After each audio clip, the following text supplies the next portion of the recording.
Salibonani, litshonile, livukile.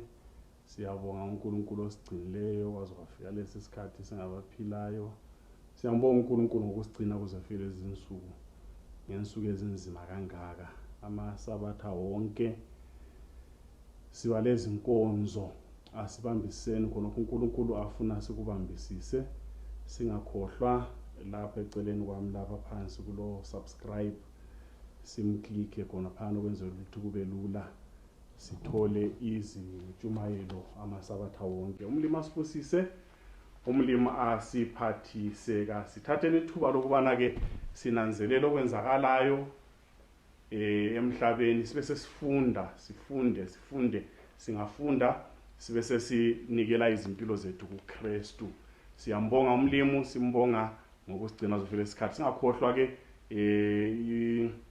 isicelo sansuku zonke ukubana kulento ezimbili eziqhakathekileyo okumele mina lawe sibe sizigcinile kumbe siphile siphakathi kwazo. Okokuqala, njengoba semhlabeni siphila labanye abantu, siphileni kuhle labanye abantu, siphileni kuhle labanye abantu, sikhulumeni kuhle labanye abantu, sixolelana neni, sithandana neni, sincedisana neni emhlabeni. Phila kuhle labanye abantu. Qhakathekile khona uJesu Kristu sona leso. Awungeke uphile uwedwa uthi wena right nxa uwedwa. Sidinga abanye abantu, kumele siphile kuhle laba abantu. Then okwesibili yikubana ke sibe lobudlelwano obuhle loNkulunkulu osezulwini ongumnikazi wempilo zethu. Nguye ophethe impilo zethu ezandleni zakhe, nguye osibusisayo ukusa kwamalanga. Right ke asigijimeni. Israyeli sefikile eKhenani, kula amadolobha athize abawanqobayo. Elinye sikhulume ngalo iJericho, bayakulwa le-Ai, yakani yabehlula babuyela bayalungisisa ngemva kwesono sika Akan, bagcina behlezi sebenqobile, baphiwa ke indawo, bahlala njengokubona kukaMoses, bahlaliswa, bagcwala ilizwe lesithembiso. Umlimi uthembekile, umlimi ulungile. Lokhu akuthembisileyo uyakugcwalisa. Abantwana bakwa-Israyeli wathembisa ukhokho Abraham ukuthi uza kubanika ilizwe, wagcina ebangenisile, wagcina ebafikisile, wagcina behlezi kulelo lizwe uNkulunkulu abathembisa lona. Then ke asigijimeni kancane ke kulo Joshua, sike sakhuluma ngaye, laye wenza kuhle, athungamele kuhle uIsrayeli, agcine ke laye sefikile isikhathi sokubana kaphumule nxa ngaphambaniswa 110 years. Wasevalelisa abako-Israyeli, bahlala, kwangena ama-judges sake sibale ngawo, oDibora, kwangena oSamson, kwaze kwabuya namhlanje ke sigijima sesiqhubeka sikhangele ibhuku likaSamuel. First chapter kaSamuel phose ke wonke umuntu uyayazi, ilo Hana lomkakho uElkana, lonyana wabo kaHana uPenina, kwase kuzalwa uSamuel. Indaba le ekaHana ilento engathi iyakhuthaza, engicela isikhuthaze kakhulu ukubana njengabantu sizwisise. Manje ngiphambi ukukhuluma lokho, ukubana sizwisise ukuthi emhlabeni kwesinye isikhathi abanye abantu sake sicabange ukuthi ngenxa yokuthi uyakhonza, ngenxa yokuthi ungumchumayeli, ngenxa yokuthi uyahlabela, ngenxa yokuthi ukhipho kwechumi, kulezinye izinto okungamelanga zikwehlele. Hayi, ukukholwa kakunjalo. La nxa usenza yonke into, kulezinye izinto ezisehlelayo zizololonga ukukholwa kwethu. Nansi indodana, nangu mama, balumuzi kodwa kala mntwana. Bible lona wayehlala ehlukuluzwa ngunyane wabo, wagcina ekhuleka kuNkulunkulu. Sayisa ukukhuluma sisithi thina alibokuthi baba wethu osezulwini. Nxa efika ethempelini, ehlala phambili, umpriest uEli ehlezi laphana, waqalisa ukukhuleka uHana, kuhamba ama lips kodwa kungela voice, ungazwakali lutho. Nxa uele emkhangele so anikini ikhanda athi wena mama ekuseni kangaka uhludakwe uhlubuye udakiwe ekuseni kangaka. Siqala lokuqala izinkonzo usudakiwe. Athi yena inkosi yami incekukazi yakho kayidakwanga kayidakwa kayisozidakwe. Okubonayo ngumuntu olohlupho ngithulula insizi zami kuNkulunkulu. Ngicela ukudlula nje mpombe ukukhuthaza ukubana sihlobo esithandekayo emhlabeni lo into eqhakathekileyo lefunakalayo lokumele siyenze izikhathi zonke ukuthi lapho khona nyenyeza whisper a prayer.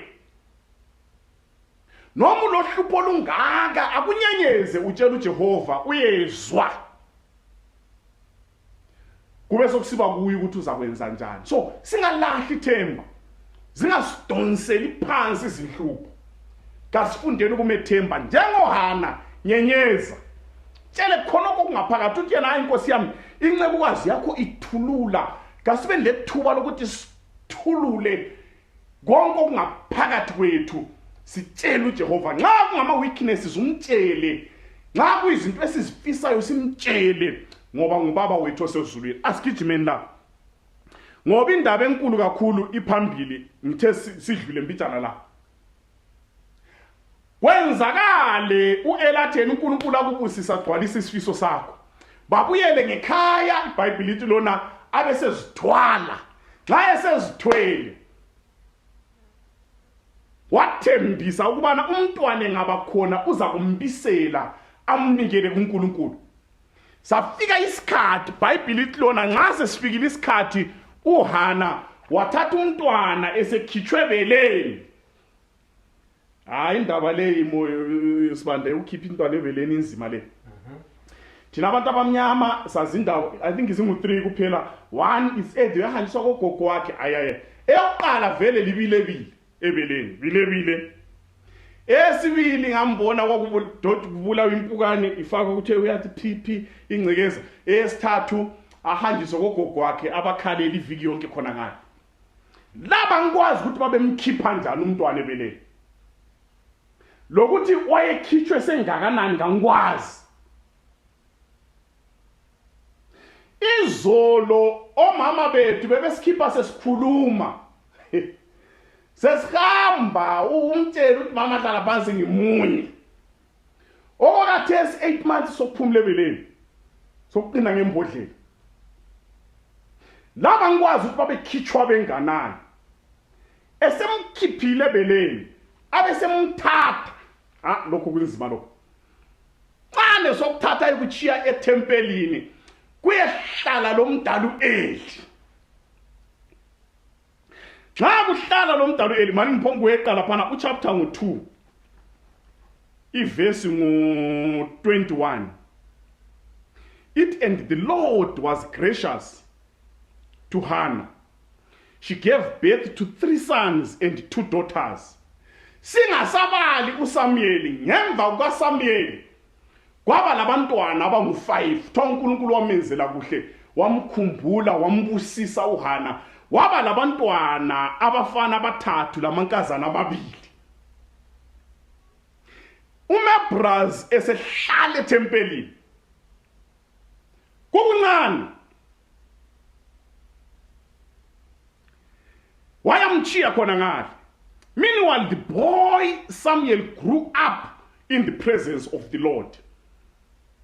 Wayamchiya khona ngale. Zithobe sithandekayo qhakathekile kwesinye isikhathi ayikho kwesinye isikhathi izikhathi zonke qhakathekile ukubana uNkulunkulu abantu abanengi siyakwenza ukubana nxa kulento oyifunayo ukukhule kuzuthembise. Abanye bebethembisa izolo bathi bona uNkulunkulu ngidinga umsebenzi ngingawuthola umsebenzi ngizathembeka kokwethumi leminikelo ngiphe labaswelayo. Mzwane utholile wahola gayi la ngikhaya. Uyabuyela le first second week lemsebenzini uyabe ngayi. Esidla imali. Esikuthembisayo uNkulunkulu nxa sikhuleka engasibu singakhohlwa kasithembekeni. Singathembeka uNkulunkulu uthembekile. Uzaphinda kuvayindele ngabafana lamankazana. Wamnika ezinye izibuso abafana abathathu lamankazana amabili. uNkulunkulu asenzele kuhle. Singakukhohle sikuthembisileyo. Kasigcwalise nesikuthembisileyo. Njalo uNkulunkulu ngasigcwalisa esikuthembisileyo. Nxa sibisela kuye okungokwakhe, asimnothisi, sivuma, siveza ukuthi God is God and God is good. So qakathekile ukwenza lokuthembeka kulokhu esithe sizakwenza. Asambele. Nxa enjalo esehlala etempelini, wathola uEli elabafana. uEli uzalwa esizweni sakoLevi, lapho uNkulunkulu akhetha khona ukuthi yibo abazakuba ngabapriest, bathwala umsebenzi wethempeli. Nxa iboys ikhula khonapha, ihithole kulamadoda amadala amakhulu ayephatha umsebenzi echurch la. Kuyiwazibambileyo nxa abako-Israyeli beletha umnikelo, yibo ababethungameli. But kulohlupho olulodwa lapha kunzima la. Lapha sake sivayindele mbijana kakhulu kithi abantwana. Ngoba indaba le eka-Eli buhlungu silobe sandikani. Ngenxa yabantwana bakhe.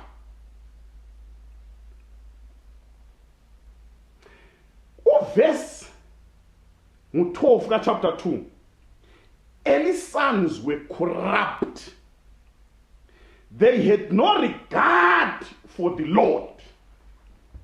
Uthi yena nxa uSamuel ekhula khonapho efundiswa esondliwa nguEli, ngokuswelakala kwenhlanhla abantwana baka-Eli uHofini loPhinehas, they were corrupt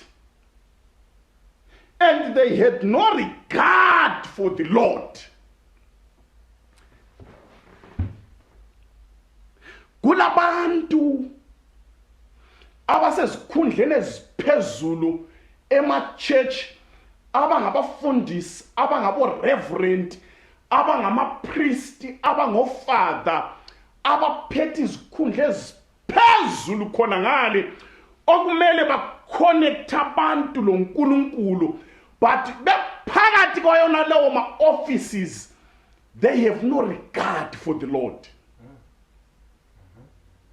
Behlonitshwa nxa bedlula abantu bazi bagobe so. Nxa ulabangani bakho so usosinyama, ungayibona imoto kamfundi so uzucatshe. Mfundisa kumele ngambone ngilapha. But ucatshela umuntu, usesaba umuntu ongamesabi uNkulunkulu, ongathi thiki lo kumlimi, olesikhundla esikhulu ezinkonzweni emabandleni, kodwa ongamesabi uJehova, ongela ndaba loJehova, othatha izinto zakomlimi lula, ongahloniphiyo igama lenkosi. Israyeli wonke, izizwe zonke zazibuya lapha, abantu bechawa ngamakhanda, bewonile, donsa imbuzi ekhala, ezothi uzonikela umnikelo, ezonika umuntu. Mana phambi kwami, phakathi kwami lo nkulunkulu ngiyisoni ngonile. Likubambe kuhle la. Abako-Israyeli babengavumi izono zabo kumpriest, babevuma kuNkulunkulu. But umpriest wayesima laphana, manje ngigijime phela ngithinta okuncane. Sayiza ukuthinta la. Imvu le ababeyiletha lembuzi le engelasici, yayimele uKristu, uHigh priest, othatha igazi achele elalimvu efileyo ingelacala kone umuntu. Wayemele uKristu ongumhigh priest wethu. So umuntu abafana laba amadodala alesikhundla esingaka, izulu elibanika umsebenzi oqatho ngaka, nxa bephatha into zakomlimi baziphatha lula nje, bengela nhlonipho, bengela valo, bengesabi, beseyisa yonke into kibo into yangikhaya. kanti into yangikhale thina ukhulu wethu Aaron wabizwa ngumlimi wamuphi into le vele into yangikhaya asingathathi ivangeli kube into yangikhaya kasilithatheni ivangeli kucace sibe kwazi ukuthi lilizwi lika Jehova yikuphila lokufa insindiso lokulahlwa kwabantu singazenzela umathanda kasihlonipheni lumsebenzi wokuphakamisa isiphambano ngoba uluntu lo planet Earth insindiso yakhe yeyamelapha nxa sibamba ilizwi likaMlimi kasibambeni siqinise ngoba umhlaba uthembe wona leni ilizwi lona legama likaKristu njalo kuyisikhali esokulwa lokukhulula abantu emandleni esitha. They had no regard for the Lord. Now it was the practice of the priest that whenever any of the people offered sacrifice, the priest's servants will come with a three-forked fork.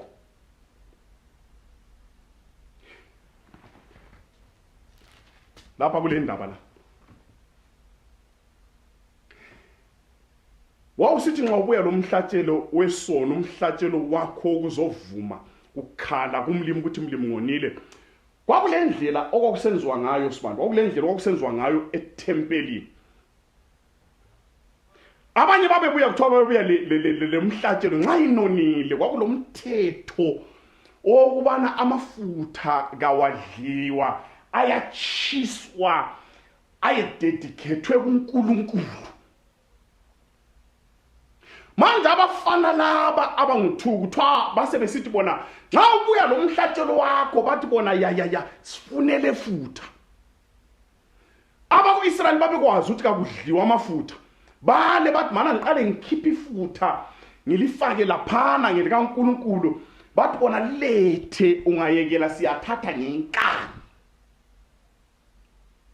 Njalo base behlala phansi kwakumele uqale kunikelwe base bethatha izisebenzi zazibuya le forogwe enhlendle ezintathu afike kuphela ahlabe okuyaphuma kuhlatshiwe yikho khona lokho bona babe ngasameleli ukuthi kuqale kuphekwe kumbe kuchiswe babehle beqala bathi beka lapha sifuna ibrayi bakhethe nhle kuqala kungakahanjiswa kumlimi yiluhlupho lwethu njengabantu emhlabeni sokuqala thina kucina umlimi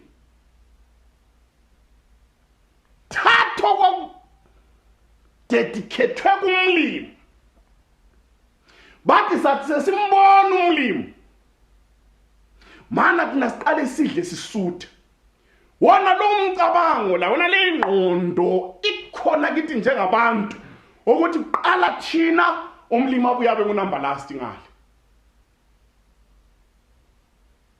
They had no regard for the Lord. Sebezidlela umhlatshelo bahambisa amathambo kumlimi bona sebesuthi bebhodla bevungula besethempelini.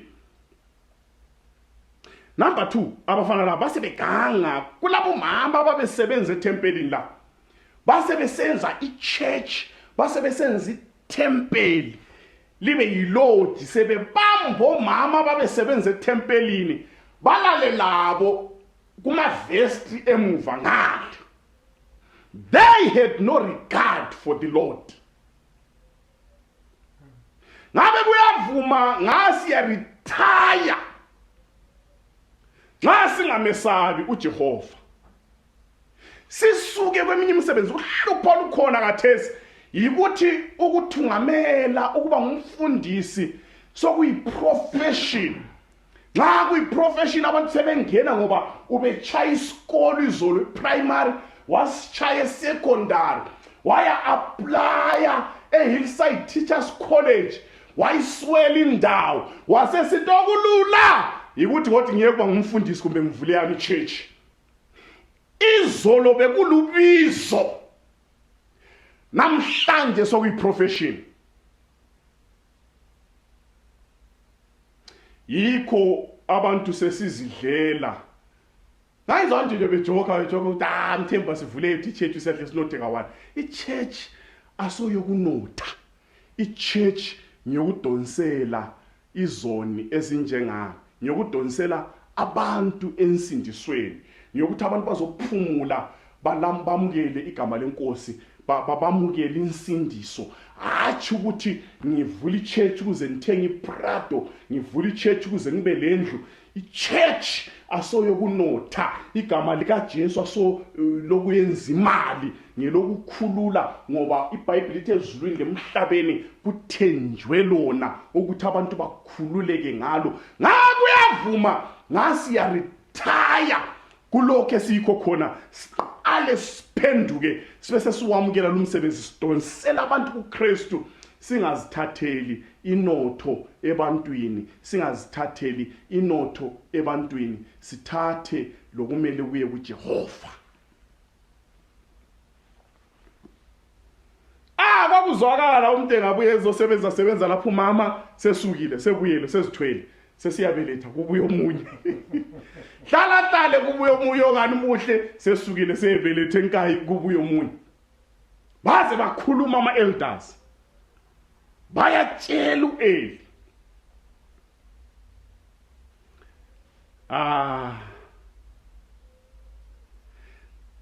Ngabe mtshela u-Eli, iBhayibheli lithi nawo wakhuluma labo abafana kodwa ezikhulumela. If the people said to him, let the fat be burned first, and then take whatever you want, the servant will answer, no, hand it over now. If you don't, I will take it by force. Verse 17, this sin of the young man was very great in the Lord's sight, for they were treating the Lord's offering with contempt. Kwakuyisono esikhulu, ngoba umlimi wayesithi abafana laba kabazwisisi ivangeli lomnikelo lo. Asombuzi, asomlilo, asoziko kuphela ukuthi kutshe. Abafana kabasiboni isiphambano la. Kabambona uKristu undlu likaNkulunkulu eliqediso nosomhlaba. Bazibonela inyama kulokuthi babona insindiso. Babona inyama kulokuthi babona uMesiya. Babona ibride kulokuthi babone amawakawaka azakuba khona icilo ngomalikhala. Babengadeleli bantu, babedelela iplan of salvation. Basebediliza iplan of salvation. Umlimi wathi ngaleso sizatho laba bafana ngeke ngibayekele, ngoba umhlaba wonke bekumele ufunde ukubana uluntu nxa luwele esonweni kule undlu eliza kubafela, nxa sebengapha kule undlu elabafelayo thina selasifela. But abafana leli vangeli babengasalithathi, babengalichumayeli, babengaliphakamisi, babezibonela ibride. Kwesinye isikhathi ungumchumayeli, ungumfundisi, ungumthungameli webandla, ungumpriest, ungufather, ungureverend, ngizama ukudinga amabizo, unguapostle. Nxa ubona abantu behlezi so awuboni madoda nombuso wezulu, ubona ama-ATM. Umlimi akufuni khona lokho. Bekumele sidonsela abantu ensindisweni, ngoba lindaba indaba yempilo lokufa, indaba yensindiso lokulahlwa kwabantu. But Samuel was ministering before the Lord. A boy wearing a linen ephod. What waqoka i-ephod eyobupriest engumfana. Nxa omebrazi besenza izigigaba ngale ithi yona, but the boy was ministering before the Lord. La nxa kulezigwenxa ngale kulabantu manje igama lenkosi abathembekileyo abaloke besima besenza umsebenzi kaNkuluNkulu abanjalo kasiqhubekeni akade sebetshekile umlimo lomusa asitshayeni u10 sizongena ejogweni lika Kristu siphakamisa uKristu singaziphakamisi thina umhlaba uluntu inzalo kaAdam ithole insindiso icilongo nxalikhala siyengena ekhaya sisindiswe yayisebenza boys Thoba befika nje umama wakhe this year amphathele inye nto besekhulile komnye umnyaka amphathele inye uEli wazombona umama wathi uNkulunkulu akubusisise ngikukhumbulile ngoba was introduce uHana wathi hayi mana ngibale nasi ya verse 27 chapter 1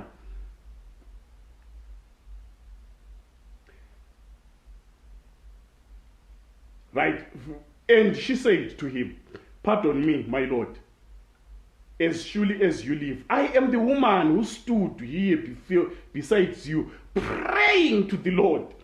I prayed for this child, and the Lord has granted me what I asked him.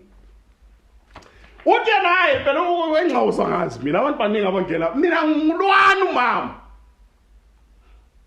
Hayi umama lo ngana ngingakhulumi. Uthi naye umama lo oyikhuleka la. Ngathi uthi umama lo nomshawuda.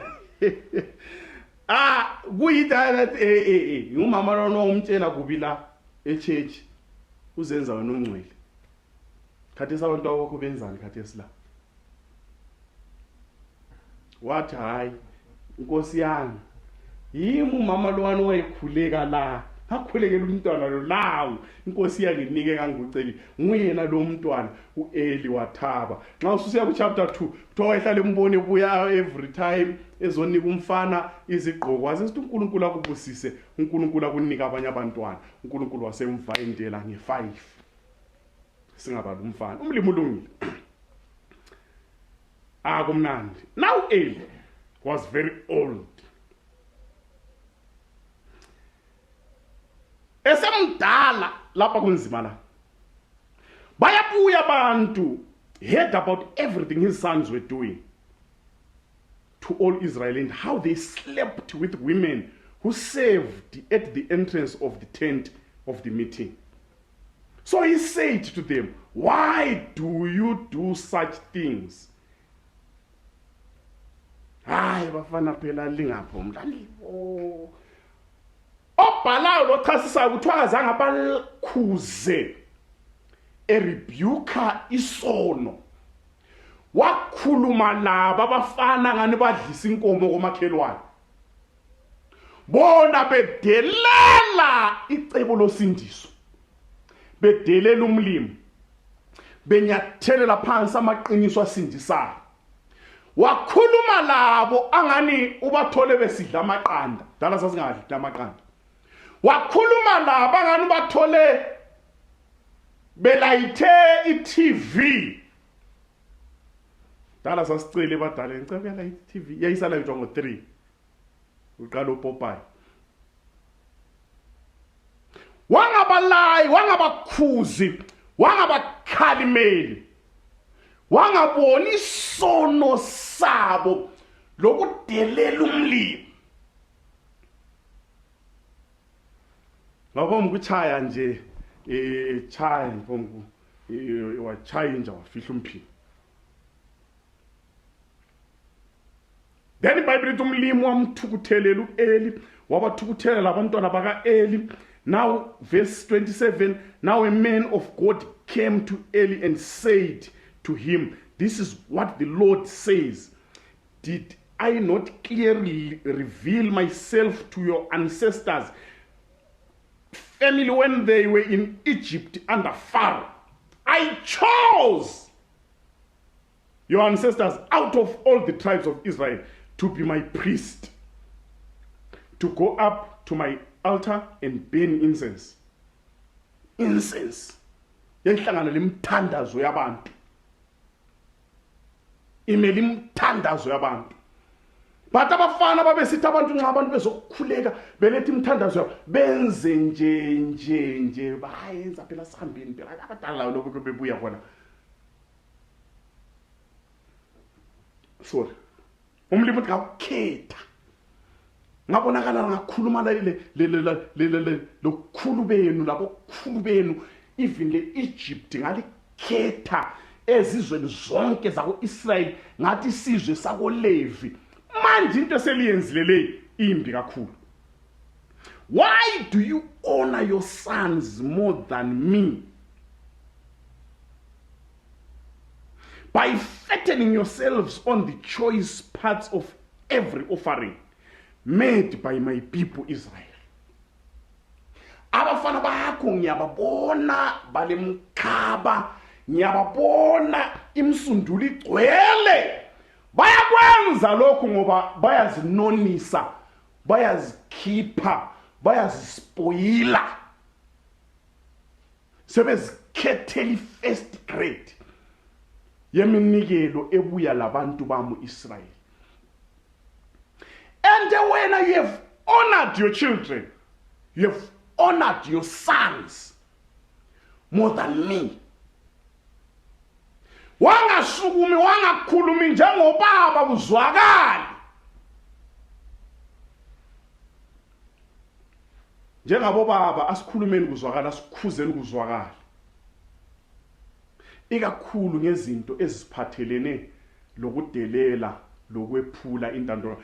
Mina ngikhuliswa ngogo. Angikhumbula ugogo esiye church, but ngikhaka kule Bible. Kulenye into ugogo ayihlale ekhuluma, ayihlale echingela, ayihlale ilaya, lakhathe esihlezi kimi. Ugogo wayesithi yena ngaze kube la endlini akulabhuku, akulanto ehlala phezulu kweBhayibheli. iBhayibheli lihlala lodwa lapha ngangcono libe phezulu kwezinye izinto kungabi lento ehlala phezulu kwalo. Wayezwisisa ukuqakatheka kweBhayibheli lelizwi likaMlimi. Ngingambonanga esiye church, but wayihlala esithini. Ungaqali ukubeka izinto phezulu kweBhayibheli. Ungadlu khuluma ngoba nxa usidlu khuluma uthuka uNkulunkulu. Wayesithi ungadlu ungayilahla izinto ebhimu ngoba kulabantu abaswelayo uthuka uNkulunkulu. What more wena Eli ongumpriest wesizwe? Uhloniphe wayeyisa mina, wahlonipha abantu bakho. Wangabakhuzi ngokuqakatheka kwendaba yosindiso. Ngaleso sizathu asambeni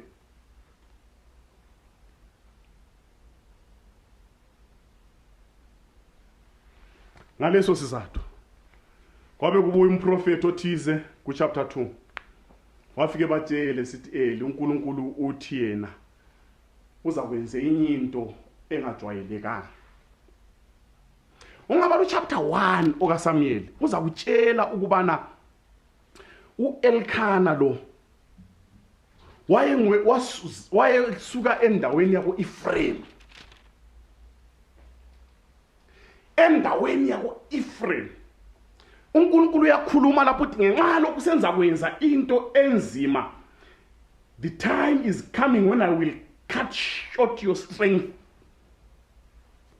Ungabala nxa ethumela umprofeti utshena zakwenza into emangalisayo akulabantu sukusela kuwe kusiyale abaza kuba ngamaxhegu endlini yakho.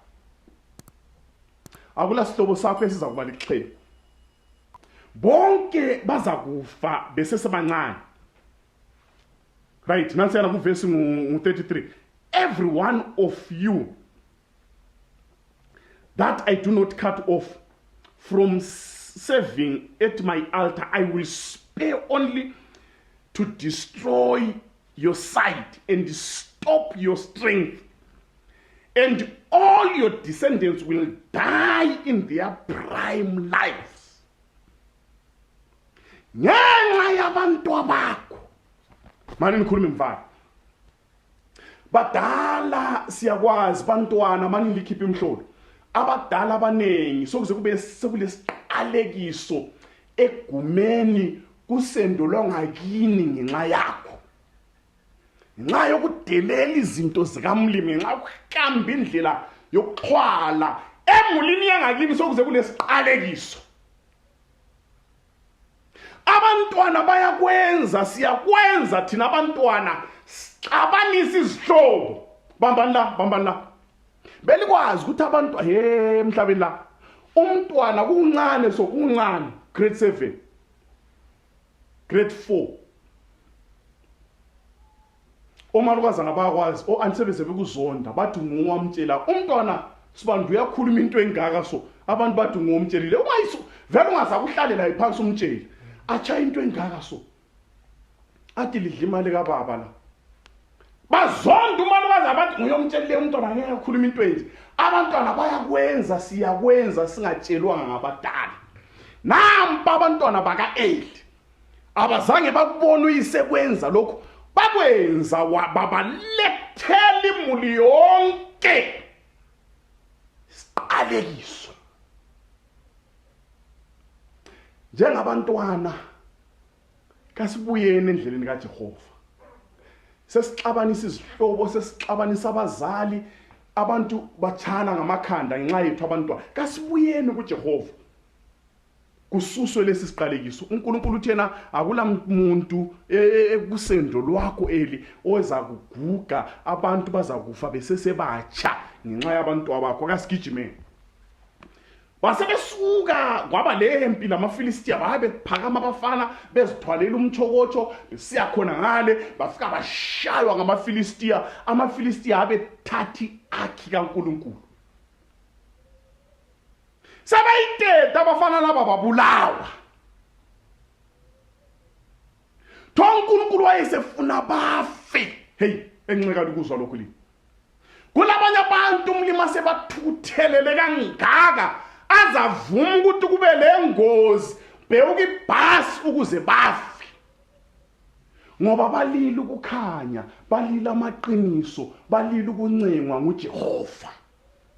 Singalethi isiqalekiso emulini, singalethi isiqalekiso kusendo lwangakini, singadeleli ilizwi likaJehova.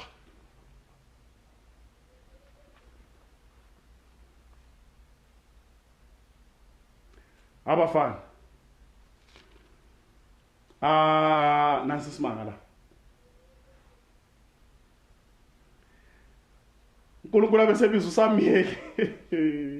Esebiza uSamuyeli waphinda amtshela uSamuyeli ukuthi abemtshela uEli ukuthi ngimzondele labantu abakhe uza kwehlelwa into okukhulu emzini yakho. Sobe sithandika. Umlimi uyabekezela, umlimi lomusa. Singasuka entandweni kaJehova. Singeyisi ilizwi likaMlimi. Abanye sizalwele khona obupathfinder siyabazi, into zeSunday school siyazazi, ngama pledges kwe-church lengoma zakhona siyazazi, sisukela phansi, but sesikhulile sesiseyisa insindiso, sesiseyisa isiphambano, sesiseyisa igazi likaJesu, sesilahla ukukholwa.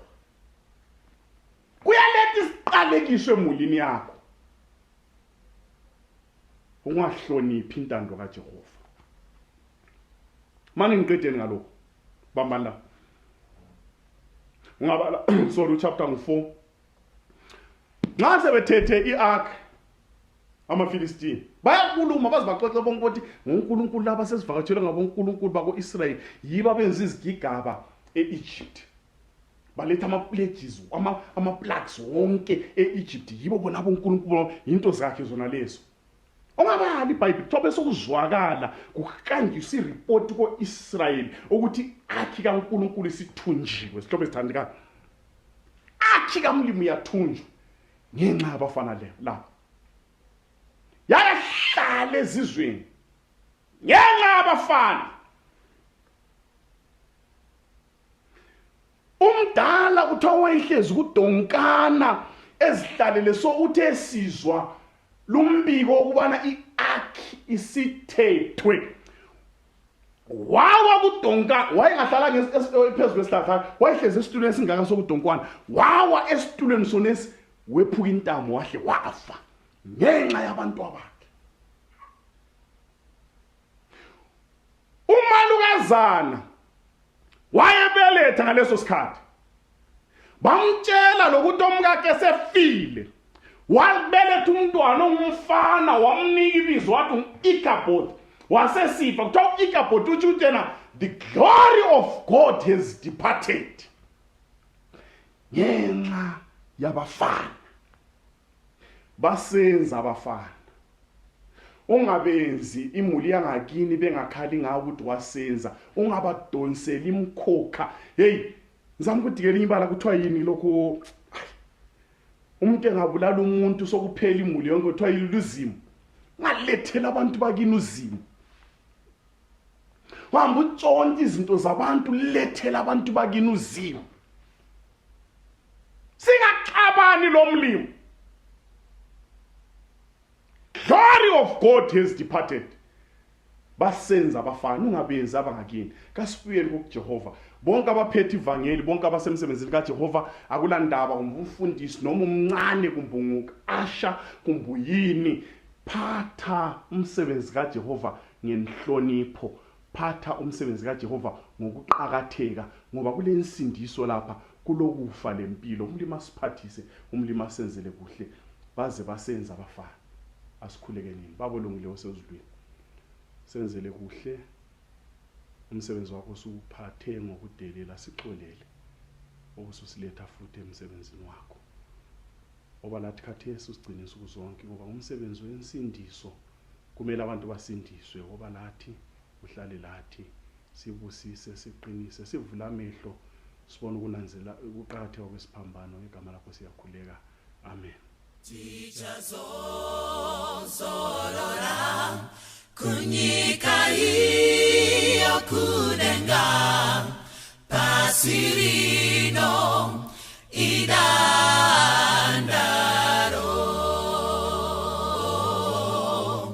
tofeka jiremba koronane nguachena Jesu anapukuta misoti.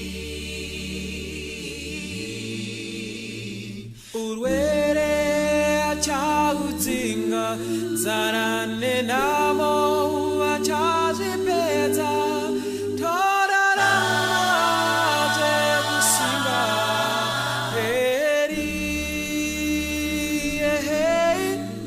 hakuna kuparatana nevadekanua zakare zapura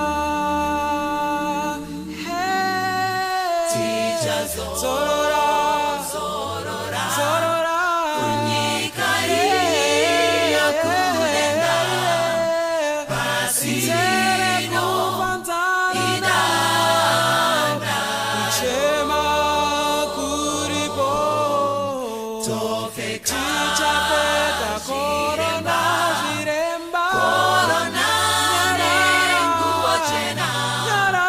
Jesu